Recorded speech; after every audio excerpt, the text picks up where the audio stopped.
Hey folks, David Stewart here.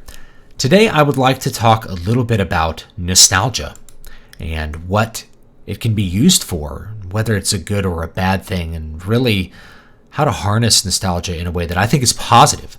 A little bit of background to this. I did make a recent video and a little story on my blog, deviouspress.com, called Nostalgia Chronicles Gen Y.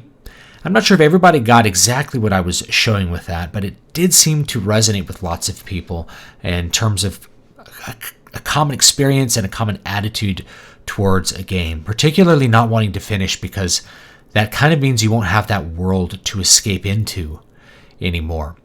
But I wanted to go a little deeper. There's other things that really have provoked this. I've been seeing a lot of nostalgia posting on Facebook and Twitter in particular.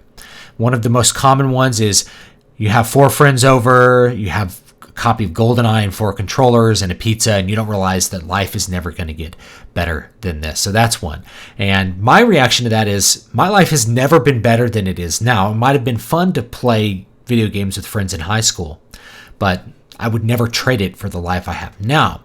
But I see lots of people going down this nostalgia path, a lot of people in my age cohort, and really, really wistfully longing for those experiences of the past and feeling that life was just better back when they were in high school or before, back before the internet took over everything, back before they went to college and had a career, really longing for the days of yore, and really a lot of focus on video games. Another one I saw was how a guy was trying to go back and relive those positive experiences with the video games, but they just weren't as fun as they were when he was a kid. And he didn't know how to fix that and things like that. So I want to talk about nostalgia as a force that can guide you, just like regret. So if you have regret should be a signal that you did something that you would rather have made a different decision. So what does that mean to you? It means that maybe you can correct that or make different decisions in the future or help somebody else. There's lots of different things that regret can do positively for you. Nostalgia is another one of these things. You sit back and you remember, man, it was so fun to play GoldenEye with my friends and eat pizza, and you go back and try to play GoldenEye and it makes your head hurt and you can't see what's going on. And of course, pizza doesn't seem to taste as good. You're middle-aged and on a diet because you've eaten too much pizza, maybe, something like that. How do you recapture that? Well, the nostalgia is directing you towards a specific experience. At least with my age cohort, this is really what it's about. It's about that Friday night with the friends and the GoldenEye and the pizza. And what you tend to forget when you are having this time filtering of nostalgia is you forget all the other crap that was going on in your life. You forget all the other stuff which wasn't fun. You forget that school was a boring slog full of people you didn't like. You forget just how useless your public education was. You forget how much it sucked to like a girl and not have her like you back, maybe.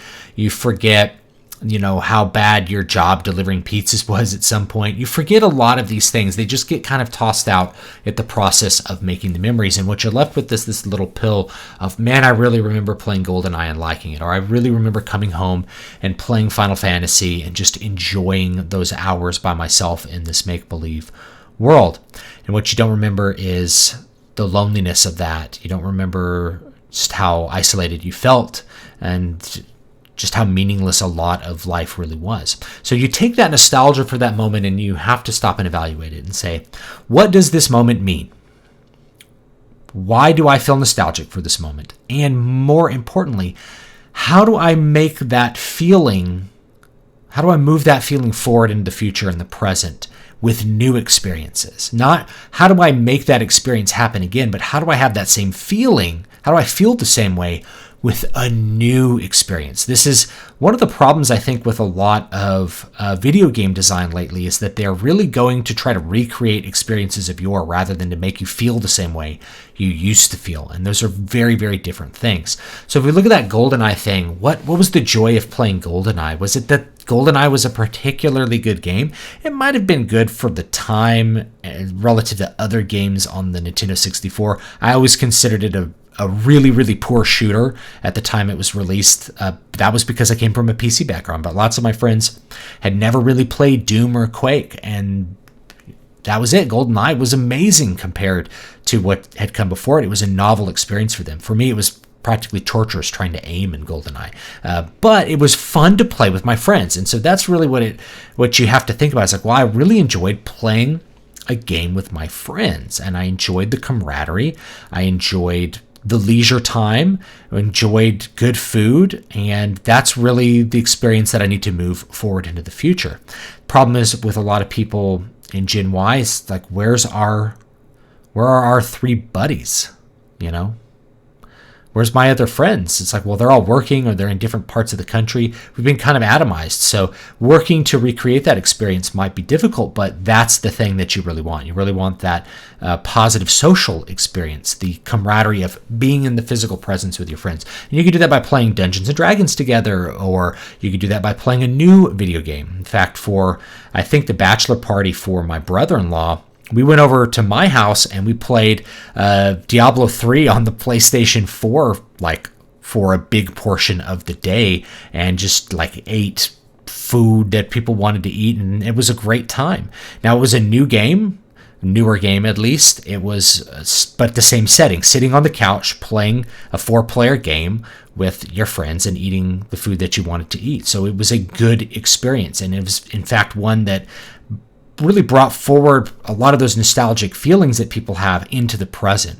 It made it the same kind of feeling again. And maybe it's a feeling, say, that you can't recreate by playing an MMO, like sitting in Discord, or I guess no one probably uses Ventrilo anymore, but sitting in Discord and talking to your friends. It's not quite the same as sitting on the couch with them.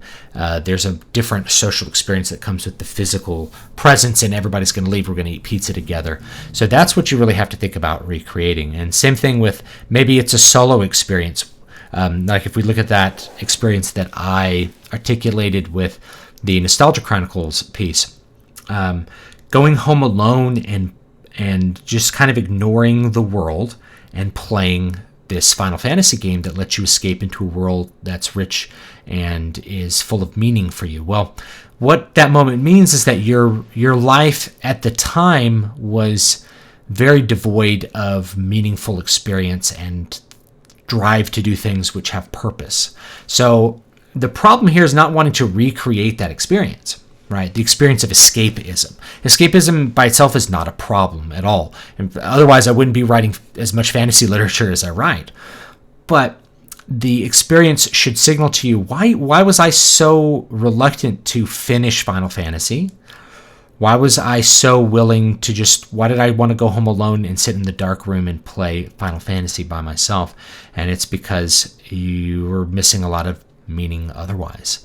That your life was a boring slog through a public school system which cared nothing for you, friends which were temporary that you walked home with that weren't really close friends. You didn't have a lot in common or any big reason to talk to each other than you happen to be mashed up in the same physical space at a given time. And you might be good friends. You might have kept a lot of friends like that. But I know a lot of people like myself, it's like you had different ranges of friends at that. So you look at that moment and you realize, well, I enjoyed that moment and I have preserved the joy of that moment because it made me escape from a life that was devoid of meaning. So a lot of times, I've said this before, the nostalgia that affects Generation Y and millennials is a crisis of meaning, that we're going back and looking at points in time which had meaning, not realizing that those had meaning because of their difference from the rest of the gray matter, the gray nothingness, and nihilistic just brutality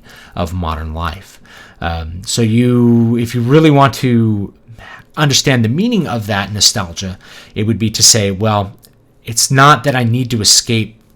I should make a life that I don't need to escape from, and one that I'm happy to finish the game because I don't need to stay in that fantasy world.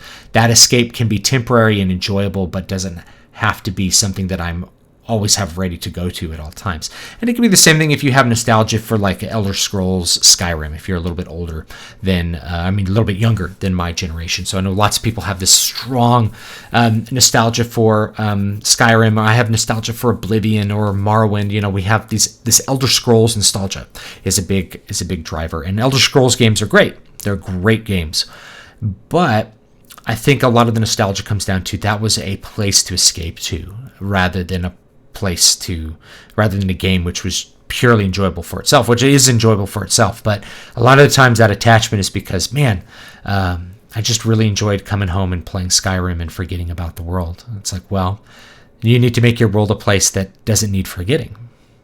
And then when you play Skyrim, it's still enjoyable, but it's enjoyable for itself rather than because of the contrast between it and real life. So anyway, I wanted to make that video about how you can utilize nostalgia to your advantage. If you have a strong nostalgia for a place and time, some music, understand the meaning of that context and how can you take that joyful feeling and bring it into the present and the future, and how do you understand why you have that attachment to that moment in the past, because that time filtering will often make you ignore the context of why those things were as powerful as they were.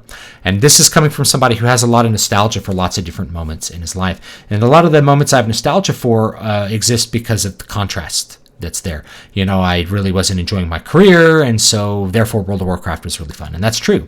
Now I've gone forward in time and played World of Warcraft again, and yes, it's still an enjoyable experience, but it's not one that I feel like I need to escape to Azeroth to avoid having to think about my career. It's more just, that's a fun game to play. So there's a lot of revelation that can happen when you go back and play these classic games. Classic games are great, but you want to know why they're great, not just they're great because of the time and place that you first played them. So thanks so much, and I'll see you guys next time. Don't forget to like, comment, and subscribe.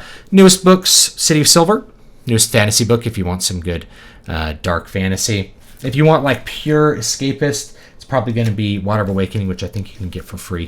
And then, of course, Eyes in the Walls. Very, very relevant if you are around the same age as me. There's a lot of stuff here that's pretty important or pretty relevant for people that are born in, say, the early 80s and 70s. So thanks so much, and I'll see you guys next time.